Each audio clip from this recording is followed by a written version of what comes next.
Aventurat politike të njerëzve të artit nuk janë njësoj në terren, përballë atyre që janë fryti politikës e që angazhimet partjake i kanë pjesë të përditshmërisë. Në zgjedhjet parlamentare të 11 majit, krahas mira kandidatëve ishin personalitetet të artit dhe televizionit, si maestro Armaldo Klogjeri, aktoria Julia Iliriani apo shkrimtari Loer Kume.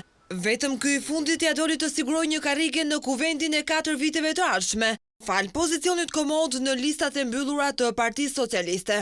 Krahas penës, Kume është tashmë gati të vesh kostumin e ligjvënësit. Shkrimi është një mënyrë të komunikuarit, të bërit politikë është një mënyrë të komunikuarit, po tashmë në grup. Kjo është forca e madhe e politikës. Të përfaqësosh vullnetin e shumë njerëzve, të cilët më kanë besuar shumë edhe gjatë takimeve, domethënë kam parë ngrohtësinë, kam parë besimin që më kanë dhënë. Besimi është realisht i frikshëm, të ngarkon me një përgjegjësi që ti kupton që tashmë nuk je vetëm, por je për njerëzit.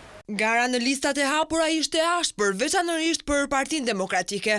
Ndjekësit e shumt në teatr dhe ekran nuk ju konvertuan në mbështetës dy artistëve. Teksa Klogjeri grumbulloi 2288 vota në Elbasan, ndërsa Iliriani mori vetëm 369 vota në kryeqytet.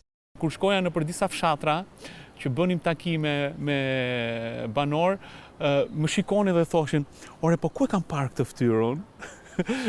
Edhe unë i thosha, do më kesh parë në Big Brother, sigur. Pritjet kanë qenë shumë pritjet mira, por të vjen keq për një gjë sepse ata njerëz atje të dëgjojnë, bashkohen me problematikën që kanë, por në fund fare e kanë shumë vështirë që të bëjnë ndryshimin. Të vetëdijshëm se nuk doja dilnin të fitonin një mandat deputeti, artistët e cilësojnë këtë rrugëtim një mision që duhet vazhduar. Unë që kur e mora përsipër këtë iniciativë, isha i bindur që nuk do fitoja. Qëllimi im kryesor në këtë fushat ka qenë si mision që për padrejtësitë që na bëhen, neve duhet të ngrejmë zërin. Të them të vërtetë nuk është se u futa me idenë e fitores së kësaj gare, doja që të fitonin ata që kishin kontribute në Partinë Demokratike. Artisti gjithmonë provon gjëra të reja, edhe në skenë ne gjithmonë çdo herë kemi një rol të ri. Unë do ta vazhdoj rolin tim aktiv qoftë në politikë, qoftë në shoqërinë civile. Të ardhmen në politikë dhe Kume e sheh si sfidë dhe mision ndaj artit e kulturës. Dhe për Top Channel tregon se biblioteka e qytetit që e vot besoj do të jetë ndër problematikat e para që do të adresoj. Energjia ime që